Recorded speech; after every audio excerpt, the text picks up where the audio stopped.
ನಮಸ್ಕಾರ ವೀಕ್ಷಕರೇ.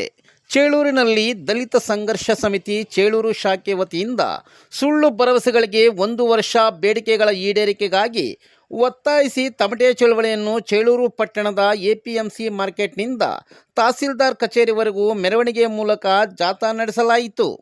ದಲಿತರ ಮೂಲಭೂತಗಳನ್ನು ಈಡೇರಿಸಲು ಕಳೆದ ವರ್ಷ 20/1/2025ರಂದು ಜಿಲ್ಲಾ DSS ಕರೆ ಮೇರೆಗೆ ಜಿಲ್ಲೆಯಾದ್ಯಂತ 11 ದಿನಗಳ ಕಾಲ ಪ್ರತಿ ತಾಲೂಕು ಕೇಂದ್ರದಲ್ಲಿ ಭೂಮಿ ಮತ್ತು ವಸತಿ, ಸ್ಮಶಾನ ಸೇರಿದಂತೆ ಇತರೆ ಬೇಡಿಕೆಗಳನ್ನು ಈಡೇರಿಸಲು ಕಾರ್ಯಕ್ರಮ ರೂಪಿಸಲಾಗಿತ್ತು. ಆದರೆ 1 ವರ್ಷ ಕಳೆದರೂ ಬೇಡಿಕೆಗಳು ಈಡೇರದ ಪರಿಣಾಮ ಇಂದು ಚೇಳೂರು ತಾಲೂಕು ಕಚೇರಿ ಆವರಣದಲ್ಲಿ ಪ್ರತಿಭಟನೆ ಹಮ್ಮಿಕೊಂಡು ತಹಸೀಲ್ದಾರರವರಿಗೆ ರಾಜ್ಯ, ಜಿಲ್ಲೆ ಹಾಗೂ ತಾಲೂಕು DSS ಪದಾಧಿಕಾರಿಗಳು ಮನವಿ ಪತ್ರವನ್ನು ನೀಡಲಾಯಿತು. ಮನವಿಯನ್ನು ಸ್ವೀಕರಿಸಿ ತಹಸೀಲ್ದಾರರವರು ಮಾತನಾಡಿ, ಈಗಾಗಲೇ ಬಹಳಷ್ಟು ಬೇಡಿಕೆಗಳನ್ನು ಈಡೇರಿಸಿದ್ದು, ಉಳಿದ ಬೇಡಿಕೆಗಳನ್ನು ನಮ್ಮ ಮಟ್ಟದಲ್ಲಿ ಇತ್ಯರ್ಥವಾದಲ್ಲಿ ಅದನ್ನು ಬಗೆಹರಿಸುತ್ತೇವೆ. ಇನ್ನೂ ಕೆಲವು ಬೇಡಿಕೆಗಳು ಮೇಲಾಧಿಕಾರಿಗಳ ಗಮನಕ್ಕೆ ಮತ್ತು ಸರ್ಕಾರಕ್ಕೆ ತಿಳಿಯಪಡಿಸುವುದಾಗಿ ಹೇಳಿದರು. ಈ ಸಂದರ್ಭದಲ್ಲಿ ರಾಜ್ಯ ಮುಖಂಡರಾದ ಎನ್ ವೆಂಕಟೇಶ್, KC ರಾಜಕಾಂತ್, ಚಿಕ್ಕಬಳ್ಳಾಪುರ ಜಿಲ್ಲಾ ಸಂಚಾಲಕರಾದ CG Gangappa, NA Venkatesh, N Paramesh, ಚೆಂಡೂರು Ramana, ಪೈಪಾಳ್ಯ Ravi, Srirangappa, ದೊಡ್ಡ ತಿರುಮಲಪ್ಪ, Chelur DSS ಸಂಚಾಲಕರಾದ G Narasimhappa, DV Venkatesh, ಕೊತ್ತೂರುಪಲ್ Venkataramanappa, TN Srinivas, ಗೋಲ್ಪಲ್ಲಿ Manjunath ಸೇರಿದಂತೆ ತಾಲೂಕಿನ ವಿವಿಧ ಗ್ರಾಮಗಳಿಂದ ದಲಿತ ಮುಖಂಡರು ಹಾಜರಿದ್ದು, ಕಾರ್ಯಕ್ರಮದಲ್ಲಿ ಜಾನಪದ ಕಲಾ ತಂಡಗಳು ಭಾಗವಹಿಸಿದ್ದು, ಜಾನಪದ ಕಲಾವಿದ G ಮುನ್ರೆಡ್ಡಿಯವರಿಂದ ಅದ್ಭುತ ಗಾಯನ ಮೂಡಿಬಂತು. ಈ ಸಂದರ್ಭದಲ್ಲಿ ಚೇಳೂರು ವೃತ್ತ police circle inspector M Srinivas, PSI Harish ಸಿಬ್ಬಂದಿ ಹಾಜರಿದ್ದರು.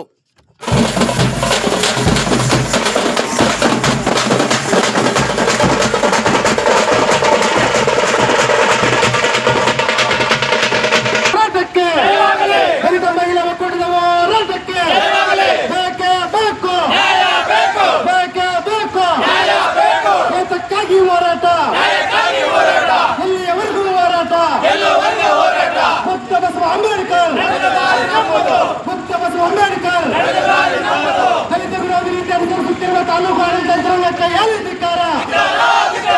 ದಲಿತರ ಮೂಲಭೂತ ಸೌಲಭ್ಯಗಳನ್ನು ಕಲ್ಪಿಸುವಲ್ಲಿ ವಿಫಲರಾಗಿರುವ ತಾಲೂಕು ಆಡಳಿತ ಧಿಕ್ಕಾರ. ದಲಿತ ವಿರೋಧಿ ನೀತಿ ಅನುಸರಿಸುತ್ತಿರುವ ಜಿಲ್ಲಾಡಳಿತ ಧಿಕ್ಕಾರ. ಬಡವರಿಗೆ ಸಾಗುವಳಿ ಚೀಟಿಗಳನ್ನು ಕೂಡಲೇ ಮಂಜೂರು ಮಾಡಲೇಬೇಕು. ದರಖಾಸ್ತಿನಲ್ಲಿ ಅರ್ಜಿ ಸಲ್ಲಿಸಿರುವ ಫಲಾನುಭವಿಗಳಿಗೆ ಹಕ್ಕುಪತ್ರ ವಿತರಣೆ ಮಾಡಲೇಬೇಕು.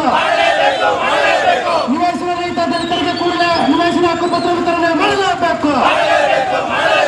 ದಲಿತ ವಿರೋಧಿ ನೀತಿ ಅನುಸರಿಸುತ್ತಿರುವ ತಾಲೂಕು ಆಡಳಿತ ಯಂತ್ರಾಂಗಕ್ಕೆ ಏನು ಧಿಕ್ಕಾರ. ಜಿಂದಾಬಾದ್ ಜಿಂದಾಬಾದ್ ಜಿಂದಾಬಾದ್ ಜಿಂದಾಬಾದ್. ದಲಿತ ಸಂಘರ್ಷ ಸಮಿತಿ ಹೋರಾಟಕ್ಕೆ ದಲಿತ ಮಹಿಳಾ ಪ್ರಾರಂಭಿಸಿಲ್ಲ ಬೇಕೇ ಬೇಕು ಬೇಕೇ ಬೇಕು. ಎಲ್ಲಿವರೆಗೂ ಹೋರಾಟ ದಲಿತ ವಿರೋಧಿ ನೀತಿ ಅನುಸರಿಸುತ್ತಿಲ್ಲ ತಾಲೂಕು ಆಡಳಿತ ಯಂತ್ರಾಂಗಕ್ಕೆ ಏನು ಧಿಕ್ಕಾರ. ಹಮ್ಮಿಕೊಳ್ಳಲಾಗಿದೆ. ಕಾರಣ ಇಷ್ಟೇ, ಈಗಾಗಲೇ ಹಿಂದಿನ ವರ್ಷ 2025 ಜನವರಿ 20ರಂದು ಏನು ನಮ್ಮ ಕರಪತ್ರದಲ್ಲಿ ವಿಚಾರ ತಿಳಿಸಿದಂಗೆ ನಾವು 11 ದಿನಗಳ ಕಾಲ ಜಿಲ್ಲೆಯಾದ್ಯಂತ ಪ್ರತಿ ತಾಲೂಕು ಕೇಂದ್ರದಲ್ಲಿ ಕೂಡ ಧರಣಿ ಸತ್ಯಾಗ್ರಹ ಮಾಡಿ ಆಯಾ ಸ್ಥಳೀಯ ಸಮಸ್ಯೆಗಳನ್ನ, ವಿಶೇಷವಾಗಿ ಭೂಮಿ ಮತ್ತು ವಸತಿಗೆ ಸಂಬಂಧಪಟ್ಟಂತಹ ಸಮಸ್ಯೆಗಳ ಬಗ್ಗೆ ಜಿಲ್ಲಾಡಳಿತ ಗಮನಕ್ಕೆ ತಂದು ಕಾರ್ಯಕ್ರಮ ರೂಪಿಸಲಾಗಿತ್ತು. ಇದರ ಮೇರೆಗೆ ಮಾನ್ಯ ಜಿಲ್ಲಾಧಿಕಾರಿಗಳು ನಮ್ಮನ್ನ ಸಭೆ ಕರೆದು ಎಲ್ಲ ತಾಲೂಕು ತಹಸೀಲ್ದಾರ್ಗಳು, ಜಿಒಗಳು, ಸಂಬಂಧಪಟ್ಟ ಅಧಿಕಾರಿಗಳು ಮತ್ತೆ ಆಯಾ ತಾಲೂಕು ದಲಿತ ಸಂಘರ್ಷ ಸಮಿತಿ ಕಾರ್ಯಕರ್ತರನ್ನು ಒಳಗೊಂಡಂತ ಒಂದು ಸಭೆ ನಡೆಯಿತು. ಆ ಸಭೆಯಲ್ಲಿ ಏನು ಆಯಾ ತಾಲೂಕುಗಳಲ್ಲಿ ಬೇಡಿಕೆಗಳು ಇಟ್ಟಿದ್ರು ಅವೆಲ್ಲ ಕೂಡ 2 ತಿಂಗಳ ಒಳಗಾಗಿ ನಾವು ಇತ್ಯರ್ಥ ಮಾಡ್ತೀವಿ ಅಂತ ಹೇಳಿ ಮೊನ್ನೆ ಜಿಲ್ಲಾಧಿಕಾರಿಗಳು ಭರವಸೆ ನೀಡಿದ್ರು. ಅದರಂತೆ ಎಲ್ಲಾ ತಾಲೂಕುಗಳಲ್ಲಿ ಸುಮಾರು 50ರಿಂದ 60% ಏನು ನಾವು ಬೇಡಿಕೆಗಳು ಇಟ್ಟಿದ್ದು ಅವೆಲ್ಲ ಕೂಡ ಸಾಲ್ವೇಷನ್ ಆಗಿದೆ. ಭೂಮಿ ಆಗಿರ್ಬೋದು, ವಸತಿ ಆಗಿರ್ಬೋದು, ಇತರೆ ಸ್ಮಶಾನ, ಇಂಥ ಅನೇಕ ಬೇಡಿಕೆಗಳು ಸ್ವಲ್ಪ ಈಡೇರಿದ್ದಾವೆ. ಆದ್ರೆ ಚೇಳೂರು ತಾಲೂಕಿನಲ್ಲಿ ಏನು ನಾವು ಬೇಡಿಕೆಗಳು ಇಟ್ಟಿದ್ವೋ ಕನಿಷ್ಠ ಒಂದು ಬೇಡಿಕೆ ಆದ್ರೂ ಕೂಡ ಈಡೇರಲಿಲ್ಲ. ಈ ಸಂಬಂಧ ನಾವು ಜಿಲ್ಲಾ ಮಟ್ಟದಿಂದ ಮಾನ್ಯ ಎಡಿಸಿ ಸಾಹೇಬರ ಮುಖಾಂತರ ಎಸಿ ಸಾಹೇಬರ ಮುಖಾಂತರ ಇಲ್ಲಿನ ತಹಶೀಲ್ದಾರ್ ಅವರಿಗೆ ಫೋನ್ ಮಾಡಿಸಿ ಏನು ನಮ್ಮ ಬೇಡಿಕೆಗಳಿದಾವೋ ಅದಕ್ಕೆ ಸಂಬಂಧಪಟ್ಟಂತ ಒಂದು ಸಭೆ ಕರೆದು ಮಾತಾಡಿ ಅವರ ಬೇಡಿಕೆಗಳು ಈಡೇರಿಸಿ ಅಂತ ಹೇಳಿ ಮೇಲಾಧಿಕಾರಿಗಳು ಕೂಡ ಇವರಿಗೆ ಸೂಚನೆ ನೀಡಿದ್ರು. ಅದೇ ಇಲ್ಲಿನ ಸ್ಥಳೀಯ ದಲಿತ ಸಂಘ ಸಂಸ್ಥೆ ಅನೇಕ ಬಾರಿ ತಹಶೀಲ್ದಾರ್ ಅವರನ್ನ ಭೇಟಿ ಮಾಡಿ ತಮ್ಮ ಬೇಡಿಕೆಗಳ ಬಗ್ಗೆ ಚರ್ಚೆ ಮಾಡಲಾಗಿದೆ. ಆದ್ರೂ ಕೂಡ ಮಾನ್ಯ ತಹಶೀಲ್ದಾರ್ ಅವರು ಇಲ್ಲಿನ ಸ್ಥಳೀಯ ಬೇಡಿಕೆಗಳ ಬಗ್ಗೆ ಕಿಂಚಿತ್ತೂ ಗಮನ ಕೊಡದೆ ದಲಿತ ವಿರೋಧಿ ನೀತಿಯನ್ನ ಅನುಸರಿಸುತ್ತಿದ್ದಾರೆ. ಈ ಬಗ್ಗೆ ನಾವು ಜಿಲ್ಲಾ ಸಂಸ್ಥೆಯಲ್ಲಿ ಮಾತಾಡಿ ಅಲ್ಲಿನ ಬೇಡಿಕೆಗಳು ಈಡೇರಿಸಬೇಕಾದ್ರೆ ಅಲ್ಲಿ ಕೂಡ ಒಂದು ಪ್ರತಿಭಟನೆ ಮೆರವಣಿಗೆ ಮತ್ತು ದಂಡಿ ಸತ್ಯಾಗ್ರಹ ಮಾಡುವ ಮುಖಾಂತರ ಮತ್ತೆ ಸರ್ಕಾರಕ್ಕೆ ನಮ್ಮ ಬೇಡಿಕೆಗಳು ಈಡೇರಿಕೆಗಾಗಿ ಒತ್ತಾಯ ಮಾಡಬೇಕಂತೇಳಿ ಮತ್ತೆ ಇಲ್ಲಿ ನಾವು ಇವತ್ತು ಈ ಕಾರ್ಯಕ್ರಮವನ್ನು ಹಮ್ಮಿಕೊಂಡಿದ್ದೇವೆ. ಈಗ ನಾವೆಲ್ಲ ಕೂಡ ಪ್ರತಿನಿತ್ಯ ಪತ್ರಿಕೆ ಓದ್ತಾ ಇದ್ದೀವಿ. ಎಲ್ಲ ಈ ಆಳುವ ಸರ್ಕಾರಗಳು ಏನು ಇವತ್ತು ಭೂಮಿ ಬಗ್ಗೆ ಭೂಮಿ ಕೊಡಬೇಕು, ಬಡವರಿಗೆ ನಿವೇಶನ ಕೊಡಬೇಕು ಅಂತೆಲ್ಲ ಕೂಡ ಹೇಳ್ತಾ ಇದ್ದಾವೆ. ಮತ್ತೆ ಎಲ್ಲಿ ಕೂಡ ಈ ತರದ ಅನುಷ್ಠಾನ ಆಗುವಂತ ಸಾಧ್ಯತೆಗಳು ತುಂಬಾ ಕಡಿಮೆ ಇದ್ದಾವೆ. ನಾನು ಇಲ್ಲಿಂದ ಹೋದ ಮೇಲೆ ಮತ್ತೆ ನಾನು ಎಡಿಸಿ ಅವರ ಹತ್ರ ಕೂಡ ಮಾತಾಡ್ತೀನಿ ಮೇಡಮ್, ಡಿಸಿ ಅವರ ಹತ್ರ ಕೂಡ ಮಾತಾಡ್ತೀನಿ. ಬಟ್ ಯಾವುದೇ ಕಾರಣಕ್ಕೂ ಕೂಡ ನೀವು ವಿಳಂಬ ಮಾಡಬಾರ್ದು. ವಿಳಂಬ ಮಾಡೋದು ಬೇಡ. ದಯವಿಟ್ಟು ತುರ್ತಾಗಿ ಸಭೆ ಕರೆದು ಪ್ರಾಬ್ಲಮ್ ಸಾಲ್ವ್ ಮಾಡ್ತೀರ ಅಂತ ಭಾವಿಸಿ ನನ್ಗೆ ಮಾತಾಡಕ್ಕೆ ಅವಕಾಶ ಕೊಟ್ಟಂತ ಎಲ್ರಿಗೂ ಒಂದಿಷ್ಟು ನಾನು ಮಾತನ್ನು ಮುಗಿಸ್ತಾ ಇದ್ದೀನಿ. ಎಲ್ರಿಗೂ ವಂದನೆಗಳು. ಸಿಜೆ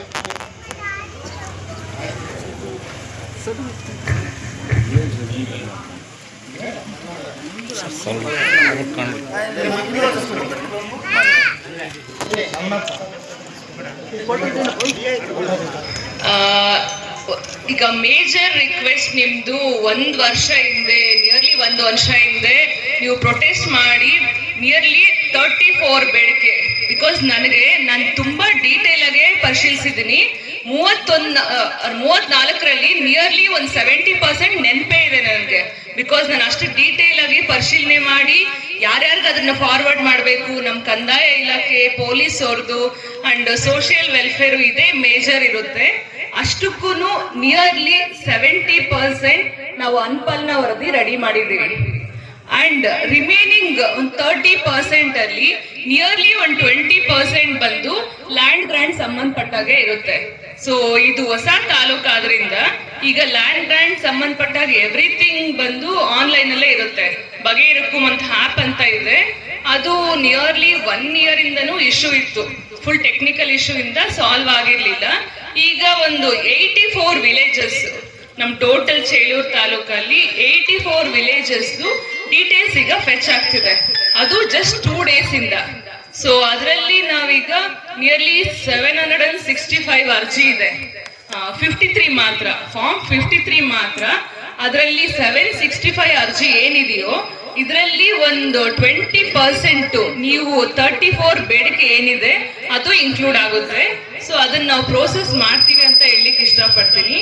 ಅಂಡ್ ಇವತ್ತು ನೀವು 18 ಬೇಡಿಕೆ ಏನ್ ಕೊಟ್ಟಿದ್ದೀರೋ ಅದು ನಮ್ಮ ಹಂತದಲ್ಲೇ ಆಗೋದು, ನಾವೇ ಮಾಡ್ತೇವೆ. ಅದೇ ರೀತಿ ಫಾರ್ವರ್ಡ್ ಮಾಡೋದಿದ್ರೆ ಐದರ್ DC ಸಾರ್ಗಾಗ್ಬೋದು ಅಥವಾ ಗವರ್ಮೆಂಟ್ಗಾಗ್ಬೋದು ಅದನ್ನು ಕಳಿಸ್ತೇವೆ.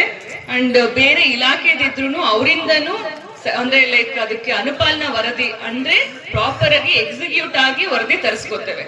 ಇದು ಹೇಳಲಿಕ್ಕೆ ಇಷ್ಟಪಡ್ತೀನಿ. Thank you all. ಮೆರುಗು